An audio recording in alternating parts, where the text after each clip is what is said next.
মা ৯ মাস আমাদের পেটে ধারণ করে আর বাবা 25 বছর বহন করে। তবু বলতে পারো বাবা কেন পিছিয়ে? মা বিনে মাইনেতে ঘরের কাজ করে আর বাবা তার সমস্ত মাইনেটাই সংসারে দিয়ে দেয়। উভয়ের ভালোবাসাই সমান। তবু বলতে পারো বাবা কেন পিছিয়ে? আমরা ভালোবাসার দিকে সব সময় মায়ের দিকে হাত বাড়িয়ে দিই, বাবার দিকে কিন্তু কখনোই যাই না। বলতে পারো কেন বাবা পিছিয়ে? ঘরে আমাদের মায়ের এক আলমারি ভর্তি শাড়ি আর বাচ্চাদের প্রচুর জামা কাপড় থাকে, কিন্তু বাবার থাকে না। বলতে পারো বাবা কেন পিছিয়ে? মা আর বাবার ভালোবাসা উভয়েরই সমান। তাহলে সমাজ কেন শুধু স্বীকৃতি উচ্চ স্তরে মাকে দেয়? বলতে পারো বাবা কেন পিছিয়ে?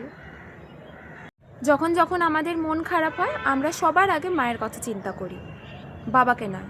বলতে পারো কেন বাবা পিছিয়ে? আমাদের যখন যখন খারাপ লেগেছে আমরা সবার আগে এসে মাকে জড়িয়ে ধরি, বাবাকে নয়। বলতে পারো কেন বাবা পিছিয়ে? বাবাকে আমরা কখনোই আগে মনে করি না, একটা ফোন করি না যে বাবা কেমন আছে। আমরা সবার আগে জিজ্ঞেস করি মা কেমন আছে। বলতে পারো বাবা কেন পিছিয়ে? যখন মা বাবার বয়স হয়ে যায় আর আমরা ভাবি যে মা কিন্তু ঘরের সংসারে প্রচুর কাজ করতে পারবে, বাবা অকেজো, বাবা কোনো কাজে লাগবে না। কেন? বলতে পারো বাবা পিছিয়ে? মায়ের কাছে প্রচুর গয়নাগাটি এইসব জিনিস থাকে, কিন্তু বাবার কাছে থাকে না। বাবার কাছে একটাই গয়না, যেটা সে তার নিজের বিয়েতে পেয়েছে, বরণের আংটি। বলতে পারো বাবা কেন পিছিয়ে? মায়ের কাছে কম গয়না থাকলে মা অভিযোগ করতে পারে বাবার কাছে, বাবা কার কাছে করবে অভিযোগ?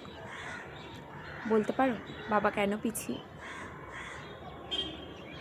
কারণ বাবা হলো আমাদের মেরুদণ্ড, আর আমাদের শরীরের মেরুদণ্ড আমাদের পেছনে। মেরুদণ্ডের জন্যই তো আমরা যেমন খুশি দাঁড়াতে পারি, আমরা যেমন খুশি পজিশনে নিতে পারি, ঠিক তেমনই বাবা হলো আমাদের মেরুদণ্ড। এই কারণেই বাবা পিছিয়ে।